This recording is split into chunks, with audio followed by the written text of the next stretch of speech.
황혼의 고독은 마치 그림자처럼 정숙 씨 8세를 맴돌았다. 남편과 사별한 지 3년, 서울 한복판에 자리한 오래된 주택은 이제 너무 넓게 느껴졌다. 자녀들은 각자의 삶에 바빠 찾아오는 날보다 찾아오지 않는 날이 더 많았다. 밤이면 고요가 집안을 지배했고 그 침묵은 정숙 씨의 마음속 외로움을 더욱 깊게 만들었다. 잠 못 드는 밤이 길어지자 그녀는 손에 든 스마트폰을 만지작거렸다. 따뜻한 손길, 다정한 목소리, 함께 나눌 소박한 일상, 그런 것들이 그리웠다. 어느 날 경로당 친구 박미자 씨 68세의 권유로 정숙 씨는 SNS 가입했다. 미자 씨는 이것도 다 시대 흐름이야, 정수가. 요즘은 이걸로 친구도 사귀고 세상 돌아가는 이야기도 듣고 그런다니까? 라며 스마트폰 화면을 내밀었다. 정숙 씨는 눈이 침침해 화면 속 작은 글씨들이 잘 보이지 않았지만 새로운 세상에 대한 막연한 기대를 품었다. 그녀는 프로필 사진으로 활짝 핀 장미꽃 사진을 올리고 소박한 자기소개를 작성했다. 어색하고 서툴렀지만 새로운 연결에 대한 작은 희망이 피어났다. 며칠 후 정숙 씨의 SNS에 다니엘리라는 이름의 남성으로부터 친구 신청이 도착했다. 프로필 사진 속 다니엘은 40대 초반으로 보이는 훤칠하고 세련된 외모의 소유자였다. 깔끔한 정장 차림에 신뢰감을 주는 미소를 짓고 있었다. 안녕하세요, 김정숙님. 프로필 사진의 장미가 너무 아름다워서 감히 친구 신청을 드렸습니다. 저는 다니엘리라고 합니다. 현재 해외에서 사업을 하고 있으며 저 또한 아내와 사별 후 홀로 지내고 있습니다. 혹시 신뢰가 되지 않는다면 소통하며 외로움을 달래고 싶습니다. 그의 메시지는 정중하고 따뜻했다. 정숙 씨는 잠시 망설였지만 그의 진심 어린 메시지에 마음이 움직여 친구 신청을 수락했다. 그때부터 다니엘리의 메시지가 매일같이 쏟아졌다. 아침에는 정숙님 좋은 아침입니다. 오늘 하루도 평안하시길 바랍니다. 점심에는 식사는 잘 하셨습니까? 혹시 점심 메뉴가 궁금하네요. 저녁에는 하루 동안 수고 많으셨습니다. 따뜻한 밤 되세요. 그는 항상 정숙 씨의 안부를 묻고 소소한 일상에 관심을 보였다. 정숙 씨가 정원 가꾸는 이야기를 하면 그는 정숙님의 손에서 피어나는 꽃들은 얼마나 아름다울까요? 저도 정원 가꾸는 것을 좋아합니다. 라며 공감대를 형성했다. 정숙 씨가 젊은 시절 꿈이었던 세계 여행 이야기를 꺼내자 다니엘은 정숙님과 함께라면 어디든 갈 수 있습니다. 은퇴하면 함께 전 세계를 여행하며 남은 생을 행복하게 보내고 싶습니다. 라며 구체적인 미래를 약속했다. 남편을 잃은 후 처음 느껴보는 설렘에 정숙 씨는 마음이 들떴다. 그의 메시지 하나하나에 정숙 씨의 메마른 마음에 촉촉한 단비가 내리는 듯했다. 다니엘리는 매일 밤 영상 통화를 제안했지만 항상 해외에 있어서 시차가 맞지 않는다. 네트워크가 불안정해서 화면이 끊긴다. 지금 있는 곳은 보안이 철저해서 영상 통화가 어렵다는 등 그럴듯한 핑계를 댔다. 대신 그는 감미로운 목소리의 음성 메시지를 보내 정숙 씨의 귀를 즐겁게 했다. 그의 목소리는 나이보다 젊고 부드러웠으며 한국어 발음도 완벽했다. 그는 마치 정숙 씨의 모든 것을 아는 것처럼 행동했다. 그녀가 좋아하는 음식, 즐겨 듣는 음악, 어릴 적 꿈까지. 정숙 씨는 그가 보낸 메시지 속에서 진정한 사랑을 찾았다고 믿기 시작했다. 그녀는 다니엘리와의 대화에 점점 더 깊이 빠져들었고 그에게 완전히 의지하게 되었다. 어느 날 다니엘리로부터 평소와 다른 메시지가 도착했다. 정숙님 정말 죄송합니다. 갑작스러운 문제가 생겨 염치 없이 도움을 요청합니다. 그는 해외에서 진행 중인 사업에 예상치 못한 문제가 발생하여 급하게 자금이 필요하다고 했다. 잠시만 도와주시면 프로젝트를 마무리하고 바로 갚을 수 있습니다. 정숙님은 저의 유일한 희망입니다. 금액은 그리 크지 않았다. 몇십만 원 정도였다. 그는 은행 계좌 이체나 문화상품권 대신 암호화폐를 구매하여 특정 지갑으로 보내달라고 요청했다. 정숙 씨는 난생 처음 들어보는 암호화폐라는 말에 당황했다. 그녀는 박미자 씨에게 이 이야기를 꺼냈지만 미자 씨는 그게 뭔데? 이상한 거 아니야? 그런 거 하지 마! 라며 강하게 만류했다. 하지만 정숙 씨는 다니엘리의 절박한 목소리와 정숙님만 믿습니다라는 말에 마음이 흔들렸다. 그는 암호화폐 거래소 앱 설치부터 구매 방법, 그리고 자신의 지갑 주소를 보내는 방법까지 매우 상세하게 알려주었다. 정숙 씨는 어렵게 암호화폐를 구매하여 다니엘리가 알려준 지갑으로 보냈다. 손이 떨렸지만 그를 돕고 싶다는 마음이 더 컸다. 며칠 후 놀랍게도 다니엘리는 약속대로 소액과 함께 투자 수익이라며 약간의 추가 금액을 정숙 씨에게 돌려주었다. 정숙님 덕분에 위기를 넘겼습니다. 약속대로 수익을 나누어 드립니다. 역시 정숙님은 저의 행운의 여신입니다. 정숙 씨는 그의 말을 믿을 수밖에 없었다. 그녀는 미자 씨에게 이 사실을 자랑했지만 미자 씨는 여전히 불안한 표정을 지었다. 아무리 그래도 조심해야 해. 요즘 사기가 얼마나 많다고. 하지만 정숙 씨의 귀에는 미자 씨의 걱정 섞인 잔소리보다 다니엘리의 달콤한 목소리가 더 크게 들렸다. 그녀는 다니엘리를 점점 더 신뢰하게 되었고 그와의 관계에 더욱 깊이 빠져들었다. 그는 정숙 씨의 삶의 활력소가 되어주었다. 그녀는 아침에 눈을 뜨면 다니엘리의 메시지를 확인했고 잠자리에 들기 전에도 그와 이야기를 나누었다. 그녀는 다니엘리와의 미래를 꿈꾸며 설레는 나날을 보냈다. 함께 세계 여행을 떠나고 소박한 집을 짓고 남은 생을 사랑하며 살겠다는 그의 약속은 정숙 씨에게 현실보다 더 강렬한 희망이 되었다. 다니엘리의 요구는 점차 대담해졌다. 이번에는 그의 해외 건설 프로젝트에 거액의 자금이 묶여 큰 손해를 볼 위기에 처했다고 했다. 그는 마치 거물 투자자처럼 행동했다. 정숙님, 이번 프로젝트는 정말 저의 인생이 걸린 일입니다. 이 위기만 넘기면 평생 정숙님을 행복하게 해드릴 수 있습니다. 우리는 꿈꿔왔던 세계 여행을 함께 할 수 있을 겁니다. 그는 정숙 씨에게 엄청난 수익을 보장하는 가짜 계약서와 투자 수익을 보여주는 조작된 화면을 보냈다.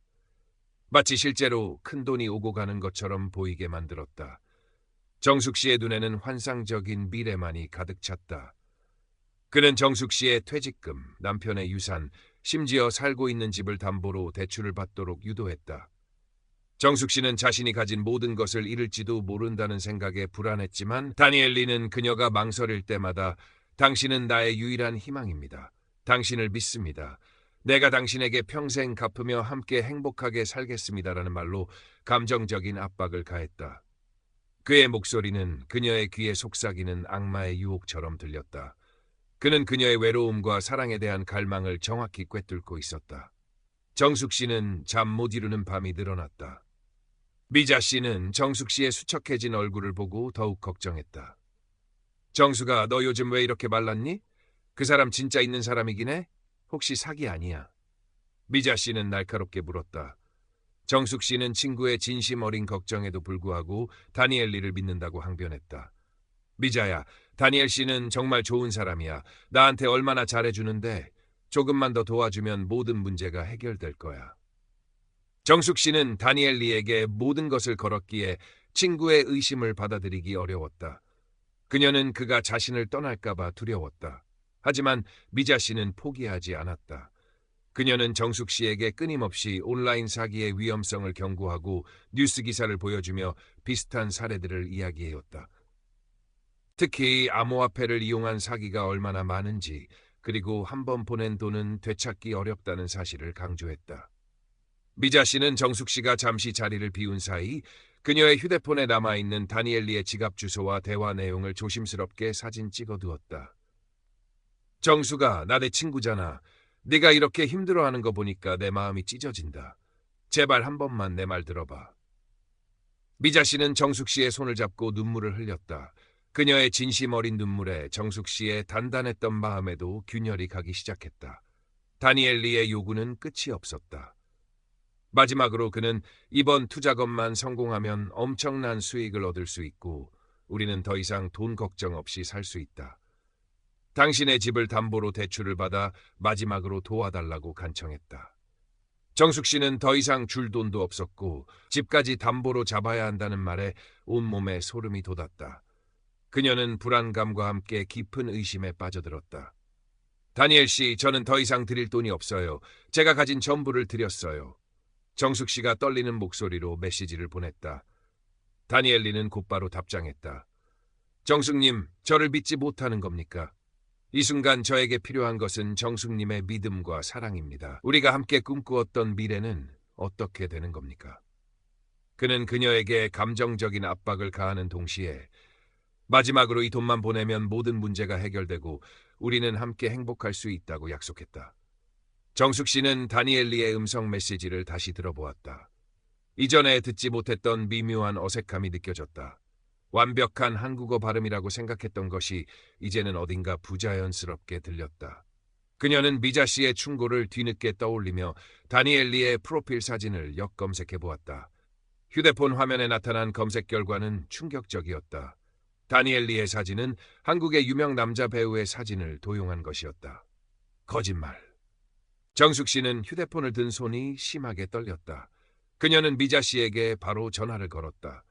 미자 씨는 정숙 씨의 불안한 목소리를 듣고 곧바로 정숙 씨의 집으로 달려왔다.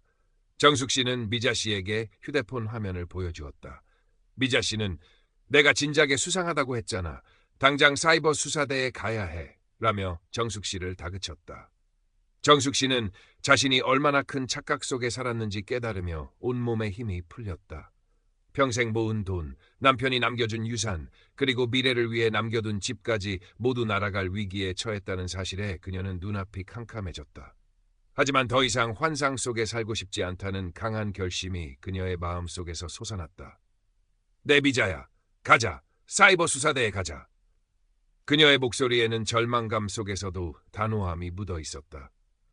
미자 씨는 흐느끼는 정숙 씨의 어깨를 감싸 안았다. 괜찮아, 정숙아. 괜찮을 거야. 내가 옆에 있어줄게. 서울경찰청 사이버수사대 사무실은 정숙 씨가 상상했던 것과는 달리 조용하고 차분했다. 유리벽 너머로 보이는 수사관들의 모습은 진지했지만 딱딱하지는 않았다. 젊은 수사관 김민집대 초반이 그들을 맞이했다. 김민준 수사관은 단정하고 깔끔한 인상이었지만 눈빛은 예리했다. 그는 정숙 씨의 이야기를 주의 깊게 경청했다. 정숙 씨는 떨리는 목소리로 다니엘리와의 첫 만남부터 돈을 요구했던 과정, 그리고 자신이 돈을 보냈던 상황까지 모든 것을 털어놓았다. 미자 씨는 정숙 씨가 힘들어할 때마다 옆에서 용기를 북돋아 주었다. 미자 씨는 자신이 몰래 찍어둔 다니엘리의 암호화폐 지갑 주소와 대화 내용을 김민준 수사관에게 제시했다. 김민준 수사관은 정숙 씨의 암호화폐 거래 내역을 분석하기 시작했다. 그의 컴퓨터 화면에는 복잡한 암호화폐 거래 그래프가 나타났다. 수많은 노드와 선들이 복잡하게 얽혀 있었다. 그 얽히고 설킨 선들은 정숙 씨의 돈이 어떻게 사라졌는지를 보여주는 그림자 같았다. 김민준 수사관은 차분한 목소리로 설명했다. 정숙님, 이 그래프를 보시면 정숙님께서 보내신 암호화폐가 특정 지갑으로 입금된 후 곧바로 여러 개의 다른 지갑으로 분산되어 전송되는 것을 알 수 있습니다. 이것은 전형적인 돈 세탁 수법입니다. 돈의 출처를 숨기고 추적을 어렵게 만들기 위한 것이죠. 정숙 씨의 심장이 쿵 하고 내려앉았다. 돈 세탁? 그녀는 자신이 단순한 사기 피해자가 아니라 국제적인 돈 세탁에 이용당하는 돈 전달자가 될 뻔했다는 충격적인 사실에 경악했다. 그녀의 손은 떨렸고 눈앞이 아찔해졌다. 돈 세탁이요? 제가요? 그녀는 믿을 수 없다는 듯 되물었다. 그동안 다니엘리가 자신을 얼마나 철저하게 속여왔는지 깨달았다. 김민준 수사관은 계속해서 냉철하게 설명했다. 그리고 정숙님께 다니엘리가 보내왔던 사진은 한국의 유명 배우의 사진을 도용한 것으로 확인되었습니다. 이 사람은 실제로 존재하지 않는 인물입니다.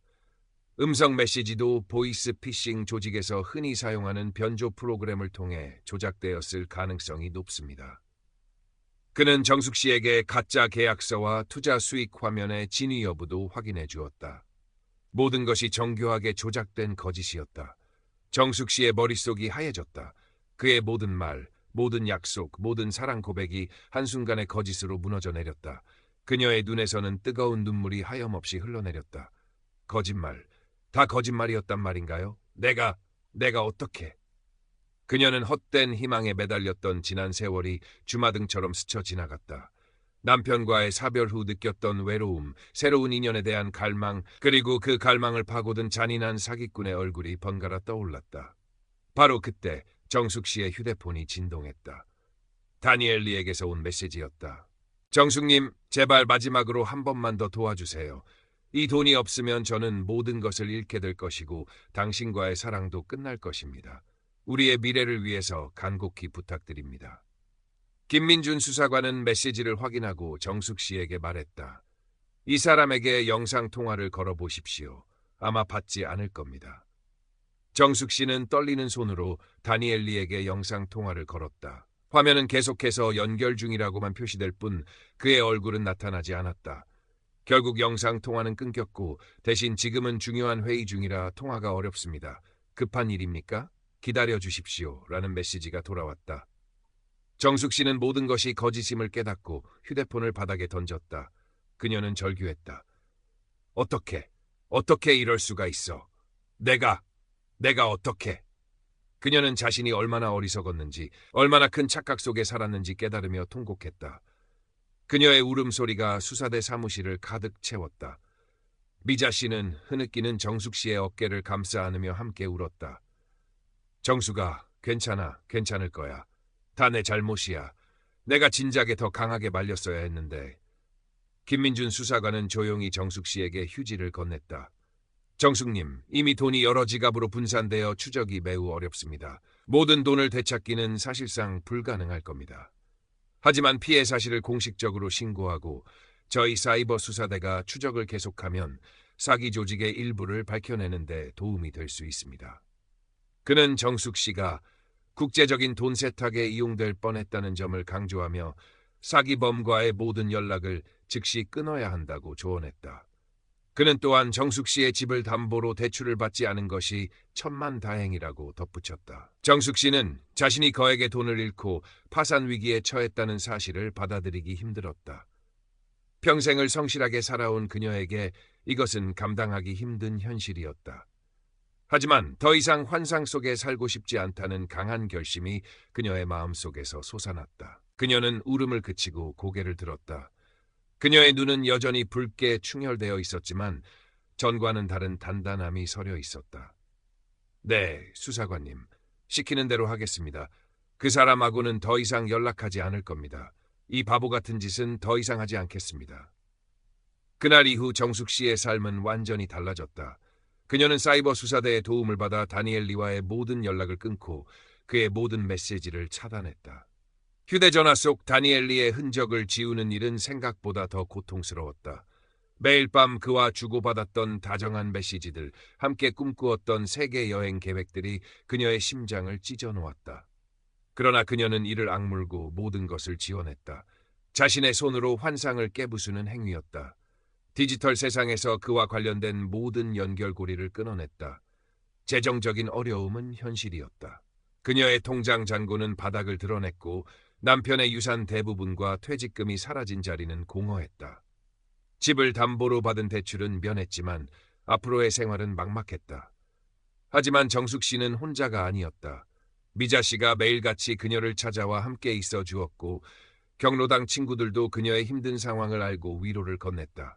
그들은 정숙 씨에게 따뜻한 국을 끓여다 주고 함께 산책을 가자고 손을 내밀었다.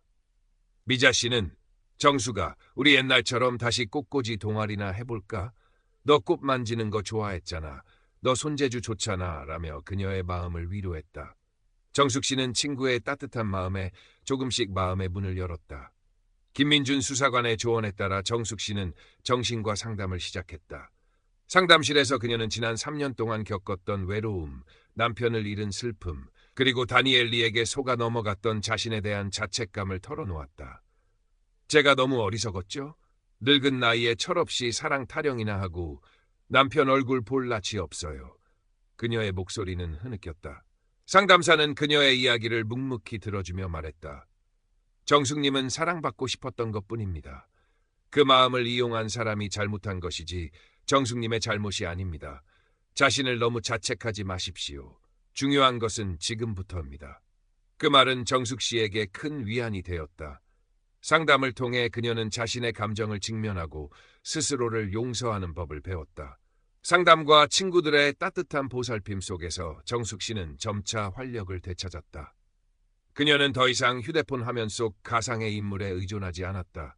대신 경로당 친구들과 함께 동네 공원으로 산책을 나가고 새로운 취미 활동을 시작했다. 미자 씨의 제안으로 경로당에서 꽃꽂이 수업을 시작한 정숙 씨는 꽃을 만지는 즐거움을 다시 느꼈다. 그녀의 손에서 피어나는 아름다운 꽃들은 그녀의 상처받은 마음을 치유해주는 듯했다. 꽃잎 하나하나에 그녀의 새로운 희망이 피어났다.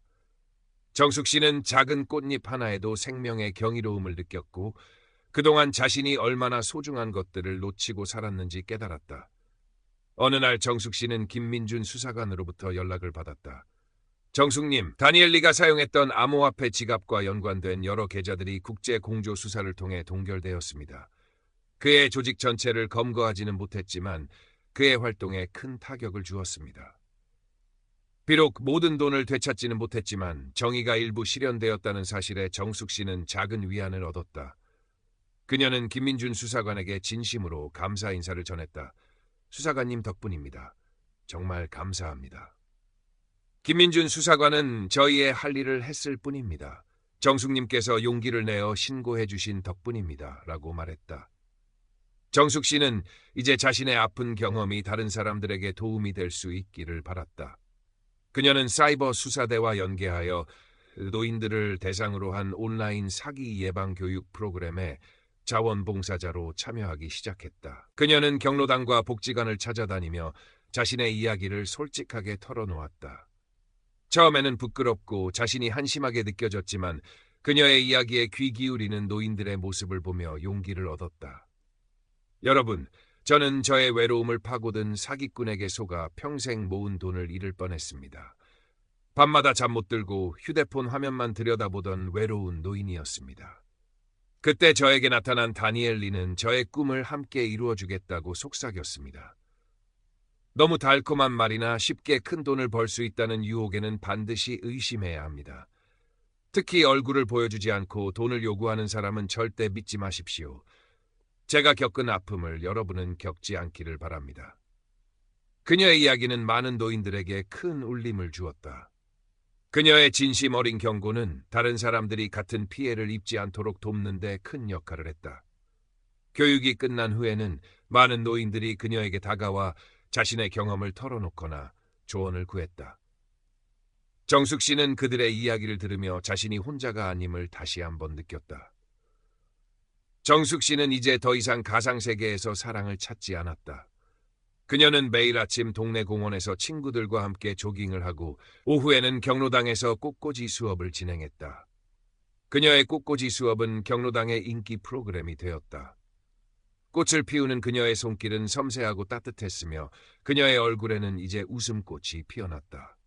저녁에는 가끔 미자 씨와 함께 동네 작은 카페에 앉아 따뜻한 차를 마시며 수다를 떨었다. 그들의 대화는 이제 다니엘리와 같은 어두운 그림자가 아닌 소소한 일상과 미래에 대한 희망으로 가득 찼다. 그녀는 이 소박한 일상 속에서 진정한 행복을 찾았다. 남편과의 깊은 사랑이 그녀의 과거를 채웠다면 이제 그녀의 현재와 미래는 친구들과의 따뜻한 유대감 그리고 자신의 경험을 통해 다른 사람들을 돕는 보람으로 채워지고 있었다. 그녀는 깨달았다. 진정한 사랑과 행복은 화려한 온라인 세상이 아닌 현실 속의 사람들과의 관계 속에서 그리고 자신을 사랑하는 마음에서 찾을 수 있음을. 그녀는 이제 더 이상 외롭지 않았다. 그녀의 주변에는 그녀를 진심으로 아끼고 사랑하는 사람들이 있었다. 다니엘리는 여전히 잡히지 않았다. 그의 조직은 여전히 어딘가에서 다른 취약한 사람들을 노리고 있을지도 모른다. 하지만 정숙 씨는 더 이상 두려워하지 않았다. 그녀는 자신의 경험을 통해 얻은 지혜와 강인함으로 무장했다. 그녀의 삶은 이제 황혼의 노을처럼 아름답고 단단하고 따뜻하게 빛나고 있었다. 그녀는 스스로에게 약속했다. 남은 삶을 후회 없이 그리고 당당하게 살아갈 것이라고. 그리고 그녀는 알고 있었다. 진정한 관계의 가치를 깨달은 그녀에게는 더 이상 어떠한 사기꾼도 그녀의 마음을 흔들 수 없을 것이라는 것을. 어느덧 1년이라는 시간이 흘렀다. 정숙 씨의 삶은 완전히 다른 궤도에 올랐다. 그녀는 여전히 그 오래된 주택에 살았지만 더 이상 그곳은 고독의 공간이 아니었다. 주택의 정원에는 그녀의 손길이 닿아 더욱 풍성한 꽃들이 피어났고 작은 텃밭에선 싱싱한 채소들이 자라고 있었다. 그녀는 매일 아침 꽃과 채소들에게 물을 주며 살아있는 생명의 에너지를 느꼈다. 경로당의 꽃꽂이 수업은 이제 동네의 명물이 되었다. 정숙 씨의 수업은 단순한 꽃꽂이를 넘어 삶의 활력을 불어넣는 치유의 시간이었다. 수업에 참여하는 노인들은 정숙 씨의 밝은 에너지와 따뜻한 조언에 힘을 얻었다. 정숙 선생님, 꽃을 만지니까 마음이 편안해져요. 마치 선생님 마음 같아요. 한 수강생이 웃으며 말했다. 정숙 씨는 활짝 웃으며 답했다. 꽃은 우리에게 거짓말을 하지 않으니까요. 그녀의 말 속에는 지난 아픔을 극복한 사람만이 가질 수 있는 깊은 통찰이 담겨 있었다. 사이버 수사대에서 진행하는 온라인 사기 예방 교육도 꾸준히 이어갔다. 정숙 씨는 강단에 서서 자신의 이야기를 들려줄 때마다 마치 과거의 자신을 치유하는 듯한 기분을 느꼈다. 여러분, 온라인 세상은 넓고 편리하지만 그만큼 위험도 도사리고 있습니다. 특히 외롭고 힘든 순간 우리는 누군가의 달콤한 유혹에 빠지기 쉽습니다. 저처럼 되지 않으시려면 항상 의심하고 확인하십시오. 그리고 가장 중요한 것은 여러분의 주변에 있는 진짜 사람들을 믿고 의지하는 것입니다. 그녀의 진심 어린 호소에 청중들은 고개를 끄덕이며 공감했다. 교육이 끝난 후에는 항상 많은 질문이 쏟아졌다. 정숙 씨는 성심성의껏 답변해주며 한 명이라도 더 많은 사람들을 돕기 위해 노력했다. 김민준 수사관은 정숙 씨의 활발한 활동에 깊은 감명을 받았다. 그는 가끔 정숙 씨의 교육 현장을 찾아 그녀를 응원했다. 정숙님, 정말 대단하십니다. 정숙님 덕분에 많은 분들이 사기를 예방하고 있습니다. 정숙 씨는 김민준 수사관을 보며 감사의 미소를 지었다. 그녀에게 김민준 수사관은 단순한 수사관을 넘어 어둠 속에서 빛을 찾아준 은인 같은 존재였다. 미자 씨와의 우정은 더욱 깊어졌다. 두 사람은 이제 서로의 가장 든든한 버팀목이었다. 매일 아침 함께 공원에서 조깅을 하고 건강한 식단을 공유하며 서로의 안부를 묻는 것이 일상이 되었다. 때로는 함께 찜질방에 가서 몸을 풀고 맛있는 음식을 먹으러 다니기도 했다. 그녀들은 더 이상 과거의 아픔에 갇히지 않았다. 대신 현재의 소박한 행복을 만끽하며 함께 미래를 계획했다. 어느 날 정숙 씨는 자원봉사 교육을 마치고 돌아오는 길에 지하철역에서 우연히 다니엘 리의 사진과 비슷한 얼굴의 남자를 보았다. 심장이 순간 쿵 하고 내려앉았다. 그의 뒷모습은 너무나도 닮아 있었다. 정숙 씨는 숨을 들이켰다. 하지만 이내 그녀는 자신의 눈을 비비고 다시 보았다. 남자는 정숙 씨가 알던 다니엘 리와는 전혀 다른 평범한 차림새의 중년 남성이었다. 그녀는 순간의 착각이었음을 깨달았다. 이제 그녀는 더 이상 환상과 현실을 혼동하지 않았다. 그녀는 과거의 상처가 남긴 그림자에서 완전히 벗어났음을 느꼈다. 그녀의 삶은 이제 더 이상 휴대폰 화면에 갇히지 않았다. 그녀는 휴대폰을 여전히 사용했지만 이제는 친구들과 가족들과 소통하고 유용한 정보를 얻는 도구일 뿐이었다. 그녀는 더 이상 낯선 이의 달콤한 말에 현혹되지 않았다. 그녀는 자신을 사랑하는 법을 배웠고 현실 속의 소중한 관계를 지키는 법을 배웠다. 어느 추운 겨울날 정숙 씨는 경로당에서 꽃꽂이 수업을 마친 후 김민준 수사관으로부터 한 통의 전화를 받았다. 정숙님, 좋은 소식이 있습니다. 정숙님 사건과 연루되었던 국제 사기 조직의 핵심 인물 중 한 명이 동남아시아에서 검거되었습니다. 정숙님께서 제공해 주신 정보가 결정적인 단서가 되었습니다. 정숙 씨는 감격스러움에 목이 메었다. 정말요? 정말 다행이에요. 수사관님, 정말 고생 많으셨습니다. 비록 그녀의 돈은 모두 돌아오지 못했지만 그녀의 용기와 희생이 다른 사람들의 피해를 막고 정의를 실현하는 데 기여했다는 사실에 그녀는 깊은 만족감을 느꼈다. 그날 밤 정숙 씨는 잠자리에 들기 전 오랜만에 남편의 사진을 꺼내 보았다. 사진 속 남편은 환하게 웃고 있었다. 여보, 나 이제 괜찮아요. 당신이 남겨준 사랑과 함께 새로운 삶을 살아가고 있어요. 그리고 이제는 더 이상 혼자가 아니에요. 그녀의 눈에서는 뜨거운 눈물이 흘러내렸지만 그것은 슬픔의 눈물이 아닌 치유와 희망의 눈물이었다. 그녀는 남편의 사진을 가슴에 품고 잠이 들었다. 정숙 씨의 이야기는 지역사회에 잔잔한 파문을 일으켰다. 그녀의 용기와 진실된 고백은 많은 사람들에게 경종을 울렸고 특히 노인들 사이에서 온라인 사기에 대한 경각심을 높이는 계기가 되었다. 지역 신문에서도 정숙 씨의 사연을 보도하며 그녀를 온라인 사기 예방의 수호자라고 칭했다. 그녀는 이제 더 이상 외로운 피해자가 아니라 다른 사람들을 위한 등불이 되어 있었다. 봄이 오고 정숙 씨의 정원에는 더욱 풍성한 꽃들이 만개했다. 그녀는 매일 아침 정원에서 꽃을 돌보며 명상에 잠겼다. 꽃잎 하나하나에 그녀의 삶의 지혜가 담겨 있는 듯했다. 그녀는 이제 매 순간의 소박한 행복을 소중히 여겼다. 따뜻한 햇살, 상쾌한 바람, 그리고 친구들과의 정겨운 대화.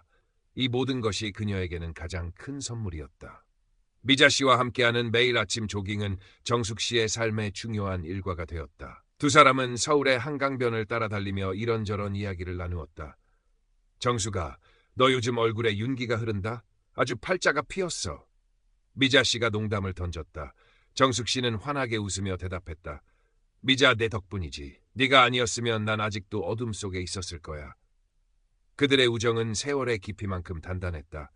경로당 꽃꽂이 수업은 여전히 인기가 많았다. 정숙 씨는 수업 시간에 항상 강조했다. 여러분, 꽃꽂이는 단순히 꽃을 예쁘게 만드는 기술이 아닙니다. 꽃의 생명을 이해하고 우리 자신의 내면을 들여다보는 시간입니다. 아름다운 꽃을 피우기 위해선 좋은 흙과 물, 그리고 따뜻한 햇살이 필요하듯 우리 마음에도 그런 영양분이 필요합니다. 사기꾼들의 달콤한 말은 겉은 번지르르 하지만 속은 썩은 물과 같습니다. 그런 것은 우리 마음에 독이 됩니다. 그녀의 말은 단순히 꽃꽂이 기술을 넘어 삶의 진리를 담고 있었다.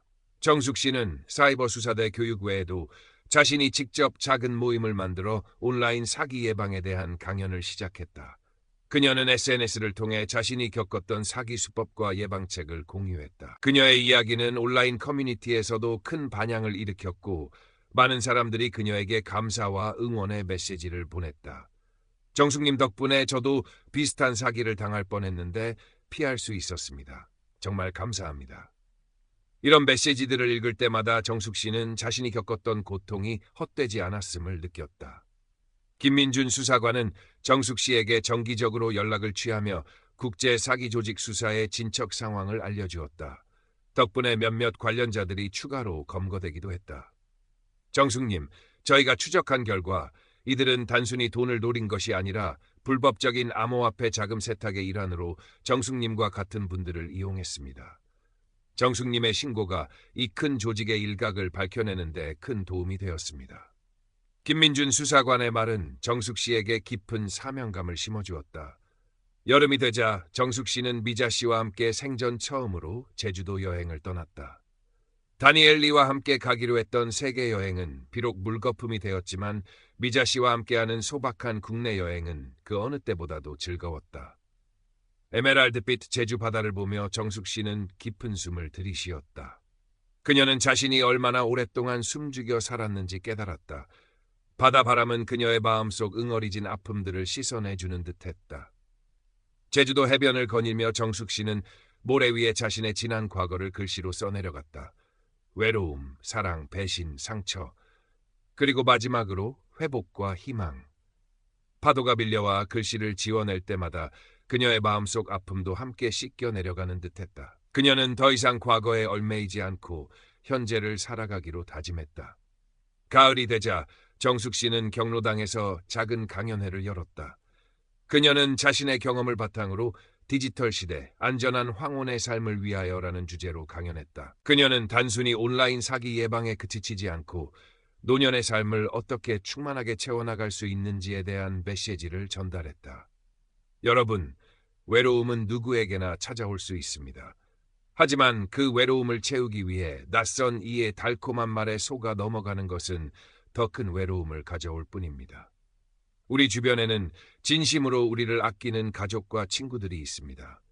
그들과 함께 소통하고 새로운 것을 배우며 즐거운 일들을 찾아 나선다면 황혼의 삶은 그 어느 때보다 아름답게 빛날 수 있습니다. 강연이 끝나자 청중들은 기립박수를 보냈다. 정숙 씨의 눈에는 다시금 눈물이 고였지만 이번에는 기쁨과 감사함의 눈물이었다. 그녀는 자신이 얼마나 소중한 존재가 되었는지를 느꼈다. 한 노인이 그녀에게 다가와 손을 잡으며 말했다. 선생님 덕분에 저희 아들이 보이스피싱 사기를 당할 뻔한 걸 막았습니다. 정말 감사합니다. 정숙 씨는 그 말을 듣고 가슴이 뭉클해졌다. 그녀의 이야기가 한 사람의 삶을 바꿀 수 있다는 사실에 큰 보람을 느꼈다. 겨울이 다시 찾아왔다. 서울 거리는 하얀 눈으로 뒤덮였고 정숙 씨의 주택 창밖으로는 소복이 쌓인 눈이 아름다운 풍경을 연출했다. 그녀는 이제 더 이상 추운 밤을 외롭게 보내지 않았다. 밤이 되면 따뜻한 차를 마시며 미자 씨와 영상 통화를 하거나 자녀들과 안부 전화를 했다. 때로는 손주들과 화상 통화를 하며 그들의 재롱을 보는 것도 큰 기쁨이었다. 디지털 세상은 그녀에게 더 이상 위험한 곳이 아닌 사랑하는 사람들과 연결될 수 있는 소중한 공간이 되었다. 정숙 씨는 자신의 경험을 책으로 써보는 것을 고민하기 시작했다. 외로움의 그림자에서 벗어나다. 한 노인의 온라인 사기 극복기. 가제로 생각한 제목이었다. 그녀는 자신의 이야기를 통해 더 많은 사람들이 온라인 사기의 위험성을 깨닫고 황혼의 삶을 충만하게 살아갈 수 있도록 돕고 싶었다. 미자 씨는 그녀의 생각을 적극적으로 지지했다. 정수가, 내 이야기는 분명히 많은 사람들에게 큰 울림을 줄 거야. 꼭 써봐. 김민준 수사관은 정숙 씨에게 주기적으로 이메일을 보내며 국제 사기 조직 수사의 최신 정보를 공유했다. 그의 노력 덕분에 다니엘리의 조직과 관련된 여러 인물들이 추가로 검거되기도 했다. 비록 다니엘리 본인은 아직 잡히지 않았지만 그의 활동은 크게 위축되었다. 김민준 수사관은 정숙 씨를 사이버 보안 시민 감시단의 명예단원으로 위촉하며 그녀의 활동을 더욱 격려했다. 정숙 씨는 사이버 보안 시민 감시단으로서 더욱 활발하게 활동했다. 그녀는 노인들을 위한 온라인 사기 예방 홍보 영상을 직접 기획하고 제작하는 데 참여하기도 했다. 그녀의 솔직하고 담담한 고백은 많은 사람들에게 감동을 주었고 영상은 온라인에서 큰 화제가 되었다. 할머니의 용기에 박수를 보냅니다. 이 영상이 더 많은 사람들에게 전달되기를 바랍니다. 저도 비슷한 경험이 있는데 할머니 덕분에 용기를 얻었습니다. 수많은 댓글들이 그녀에게 힘을 주었다. 설 명절, 자녀들과 손주들이 오랜만에 정숙 씨의 집으로 모였다. 집안은 오랜만에 웃음소리로 가득 찼다. 손주들은 정숙 씨가 직접 만든 송편을 맛있게 먹었고 정숙 씨의 정원에서 피어난 꽃들을 보며 감탄했다. 큰아들이 정숙 씨의 손을 잡으며 말했다. 어머니, 이제 안심이 됩니다. 이렇게 건강하고 활기찬 모습 보니까요. 정숙 씨는 아들의 손을 따뜻하게 잡아주었다. 걱정시켜서 미안하다. 이제는 걱정 안 시킬게. 정숙 씨는 이제 황혼의 삶이 단순히 쇠퇴기가 아니라 새로운 시작과 성장의 기회라는 것을 깨달았다. 그녀는 과거의 상처를 딛고 일어섰으며 무려 그 상처가 그녀를 더욱 강하고 지혜롭게 만들었다. 그녀는 여전히 남편을 그리워했지만 그 그리움은 이제 슬픔이 아닌 아름다운 추억으로 자리 잡았다. 봄, 여름, 가을, 겨울. 계절이 바뀌는 동안 정숙 씨의 삶은 더욱 풍요로워졌다. 그녀는 매일 아침 명상과 운동으로 하루를 시작했고 점심에는 경로당에서 친구들과 함께 식사를 하며 담소를 나누었다. 오후에는 꽃꽂이 수업을 진행하거나 온라인 사기 예방 강연을 위해 지역 복지관이나 다른 경로당을 방문했다. 저녁에는 독서나 글쓰기를 하며 자신의 내면을 성찰하는 시간을 가졌다. 그녀는 이제 매 순간의 소박한 행복을 소중히 여겼고 그 행복을 주변 사람들과 나누는 것에 큰 기쁨을 느꼈다. 정숙 씨의 이야기는 지역 신문을 넘어 전국 방송에도 소개되었다. 그녀는 한 시사 프로그램에 출연하여 자신의 경험을 이야기하고 온라인 사기의 심각성을 알렸다. 방송 후 그녀에게는 전국 각지에서 격려와 응원의 메시지가 쏟아졌다. 많은 사람들이 그녀의 용기와 지혜에 감동했고 비슷한 피해를 겪었던 사람들은 그녀의 이야기를 통해 치유와 희망을 얻었다. 정숙 씨는 이제 한 개인의 비극적인 경험을 넘어 사회적 문제 해결에 기여하는 인물로 자리매김했다. 그녀는 이제 더 이상 외롭지 않았다. 그녀의 주변에는 그녀를 진심으로 아끼고 사랑하는 사람들이 있었다. 미자 씨, 경로당 친구들, 자녀들, 그리고 사이버 수사대의 김민준 수사관까지. 그들은 그녀의 삶을 지탱해주는 든든한 버팀목이었다. 그녀는 깨달았다. 진정한 사랑과 행복은 화려한 온라인 세상이 아닌 현실 속의 사람들과의 관계 속에서 그리고 자신을 사랑하는 마음에서 찾을 수 있음을. 다니엘리는 여전히 잡히지 않았다.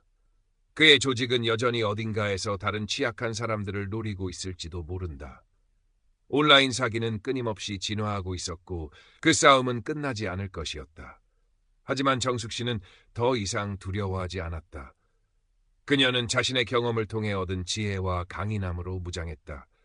그녀의 삶은 이제 황혼의 노을처럼 아름답고 단단하고 따뜻하게 빛나고 있었다. 그녀는 스스로에게 약속했다. 남은 삶을 후회 없이 그리고 당당하게 살아갈 것이라고. 그리고 그녀는 알고 있었다. 진정한 관계의 가치를 깨달은 그녀에게는 더 이상 어떠한 사기꾼도 그녀의 마음을 흔들 수 없을 것이라는 것을. 그녀의 이야기는 끝나지 않는 황혼의 빛처럼 많은 이들에게 희망과 경고의 메시지를 전달하고 있었다. 그녀는 이 세상의 많은 정숙 씨들에게 외쳤다. 당신은 혼자가 아닙니다. 용기를 내세요. 어느 맑은 가을날, 정숙 씨는 오랜만에 홀로 남편의 산소를 찾았다. 푸른 하늘 아래 남편의 묘비는 변함없이 그 자리에 있었다. 정숙 씨는 묘비 앞에 앉아 작은 꽃 한 다발을 바치고는 조용히 이야기를 시작했다. 여보, 저 잘 지내고 있어요. 당신이 떠나고 처음에는 정말 힘들고 외로웠어요. 바보같이 이상한 사람에게 속아 돈도 많이 잃을 뻔했고요. 그녀는 지난 아픔을 담담하게 털어놓았다. 하지만 이제는 괜찮아요. 좋은 친구들도 있고 제 이야기에 귀 기울여주는 사람들도 많아졌어요. 그리고 제가 다른 사람들을 도울 수 있게 되었어요. 따뜻한 가을 햇살이 그녀의 얼굴을 비추었다. 정숙 씨의 얼굴에는 이제 잔잔한 미소와 함께 평화로움이 가득했다. 당신이 남겨준 사랑과 함께 저는 새로운 삶을 살아가고 있어요. 이제는 더 이상 혼자가 아니에요. 그녀의 눈에서는 눈물이 흘러내렸지만 그것은 슬픔의 눈물이 아닌 치유와 감사함의 눈물이었다. 그녀는 남편의 사진을 가슴에 품고 잠시 동안 깊은 생각에 잠겼다. 과거의 아픔이 완전히 사라진 것은 아니지만 이제 그녀는 그 아픔을 껴안고 살아갈 수 있는 힘을 얻었다. 정숙 씨는 산소를 나와 동네 어귀에 있는 작은 카페에 들렀다. 따뜻한 아메리카노 한 잔을 시켜들고 창밖을 바라보았다. 오가는 사람들의 모습에서 생기가 느껴졌다. 그녀는 이제 모든 것에 감사했다. 자신이 살아있다는 것, 소중한 사람들과 함께할 수 있다는 것, 그리고 자신의 경험을 통해 다른 사람들에게 도움을 줄 수 있다는 것. 이 모든 것이 기적처럼 느껴졌다. 그녀의 스마트폰이 울렸다. 미자 씨에게서 온 전화였다. 정수가, 오늘 저녁에 우리 동네에 새로 생긴 식당 가볼래? 거기 족발이 그렇게 맛있대. 정숙 씨는 환하게 웃으며 대답했다. 그래, 미자야. 좋아. 그녀의 목소리에는 활기가 넘쳤다. 더 이상 휴대폰 화면 속 가상의 그림자에 갇히지 않는 현실 속의 행복한 삶. 그것이 바로 정숙 씨가 찾은 진정한 보물이었다. 그녀는 카페를 나서며 하늘을 올려다보았다. 드높고 푸른 하늘은 그녀의 마음처럼 맑고 평화로웠다. 정숙 씨는 이제 자신의 삶이 황혼의 노을처럼 아름답게 빛나고 있음을 확신했다. 그녀의 이야기는 계속될 것이다. 많은 이들에게 용기와 희망을 주고 온라인 사기의 어두운 그림자에 맞서 싸우는 빛이 될 것이다. 정숙 씨는 그날 저녁 미자 씨와 함께 새로운 족발집에서 푸짐한 저녁 식사를 했다. 따뜻한 족발에 소주 한 잔을 기울이며 두 사람은 옛 이야기부터 요즘 사는 이야기까지 시간 가는 줄 모르고 웃음꽃을 피웠다. 미자 씨는 정수가 네가 이렇게 다시 밝아지고 웃는 거 보니까 내가 다 기분이 좋다. 그때 생각하면 아직도 가슴이 철렁해. 라고 말했다. 정숙 씨는 미자 씨의 손을 잡으며 진심으로 감사 인사를 전했다. 내 덕분이야, 미자야. 내가 아니었으면 난 아직도 그 어둠 속에서 헤매고 있었을 거야. 집으로 돌아온 정숙 씨는 잠자리에 들기 전 자신의 일기장을 펼쳤다. 그동안 있었던 일들을 꼼꼼하게 기록해 두었던 일기장이었다. 2023년 5월 15일 다니엘리로부터 첫 메시지가 왔다. 설렘 반, 두려움 반. 2024년 2월 20일 사이버 수사대 방문. 모든 것이 거짓이었음을 알게 된 날. 세상이 무너지는 것 같았다. 그리고 마지막으로 2024년 10월 25일 남편 산소에 다녀왔다. 이제는 괜찮다고 새로운 삶을 살고 있다고 말해주었다. 나는 강해졌다. 그녀는 일기장 마지막 페이지에 새로운 다짐을 적었다. 나는 이 아픔을 딛고 더 나은 사람이 될 것이다. 그리고 나의 경험을 통해 다른 사람들을 도울 것이다. 나의 황혼은 이제 시작이다. 새로운 해가 밝았다. 정숙 씨는 황혼의 빛이라는 이름으로 자신의 이야기를 담은 책을 출간했다. 그녀의 책은 출간 즉시 베스트셀러가 되었다. 많은 사람들이 그녀의 용기와 진솔한 고백에 깊은 감동을 받았다. 책의 인쇄는 그녀가 잃었던 돈의 일부를 되갚는 데 도움이 되었지만 그녀에게 더 큰 의미는 자신이 다른 사람들에게 긍정적인 영향을 미칠 수 있다는 사실이었다. 책 출간을 계기로 정숙 씨는 더욱 바쁜 나날을 보냈다. 전국 각지에서 강연 요청이 쇄도했고 방송 출연도 이어졌다. 그녀는 이제 단순히 사기 피해자가 아니라 사회 문제 해결에 적극적으로 참여하는 시민운동가이자 작가가 되었다. 그녀의 삶은 황혼의 나이에도 불구하고 역동적으로 변화하고 있었다. 김민준 수사관은 정숙 씨의 책 출간을 축하하며 메시지를 보냈다. 정숙님, 책 출간 진심으로 축하드립니다. 정숙님께서 직접 경험하신 이야기가 많은 분들께 경각심을 일깨워주고 있습니다. 저희 수사에도 큰 도움이 되고 있습니다. 정숙 씨는 김민준 수사관에게 직접 사인한 책을 선물하며 감사의 마음을 전했다. 그들의 관계는 이제 단순히 수사관과 피해자를 넘어 사회 정의를 위해 함께 노력하는 동반자의 관계로 발전했다. 어느 날 오후, 정숙 씨는 자신이 운영하는 경로당 꽃꽂이 수업에서 특별 강연을 했다. 평소보다 더 많은 노인들이 참석했고 그들의 눈빛에는 기대와 존경심이 가득했다. 정숙 씨는 마이크를 들고 담담하게 자신의 이야기를 시작했다. 여러분, 저는 이 꽃들처럼 아름다운 황혼을 꿈꾸던 평범한 노인이었습니다. 하지만 한순간의 외로움과 잘못된 만남으로 인해 제 삶은 송두리째 흔들릴 뻔했습니다. 그녀는 다니엘 리와의 만남부터 시작하여 그에게 속아 돈을 송금했던 과정, 친구 미자 씨의 도움, 사이버 수사대의 김민준 수사관과의 만남, 그리고 자신이 돈 세탁에 이용될 뻔했다는 충격적인 진실까지 모든 것을 솔직하게 이야기했다. 그녀의 목소리는 때로는 울먹였지만 이내 단단해졌다. 저는 바보 같았다고 자책했습니다. 하지만 저는 깨달았습니다. 사랑받고 싶은 마음, 의지하고 싶은 마음은 나약함이 아니라 인간의 본성이라는 것을요. 그 마음을 악용하는 사기꾼들이 나쁜 것이지 우리가 나약한 것이 아닙니다. 강연을 듣던 몇몇 노인들은 눈물을 흘렸다. 그들은 정숙 씨의 이야기에 자신의 외로움과 취약성을 투영하며 공감했다. 강연이 끝나자 우레와 같은 박수 소리가 터져나왔다. 한 할머니가 자리에서 일어나 정숙 씨에게 다가가 손을 잡았다. 선생님, 정말 감사합니다. 저는 선생님 이야기 듣고 용기 얻어서 저도 저의 아픈 경험을 가족들에게 이야기했어요. 너무 후련하고 마음이 편안해졌습니다. 정숙 씨는 그 할머니의 손을 따뜻하게 잡으며 환하게 웃었다. 그녀는 자신이 겪었던 고통이 헛되지 않았음을 다시 한번 느꼈다. 이제 그녀는 자신이 사기 피해자가 아니라 수많은 이들에게 희망을 전하는 메신저가 되었다는 것을 알았다. 시간이 흐를수록 정숙 씨의 삶은 더욱 풍요로워졌다. 그녀는 더 많은 사람들과 교류하며 사회활동에 적극적으로 참여했다. 그녀는 이제 외로움을 느낄 틈도 없이 바빴지만 그 바쁨 속에서 진정한 행복을 찾았다. 그녀의 주택 정원에는 사계절 내내 아름다운 꽃들이 피어났고 그 꽃들은 마치 정숙 씨의 삶처럼 다채롭고 아름답게 빛났다. 정숙 씨는 스스로에게 약속했다.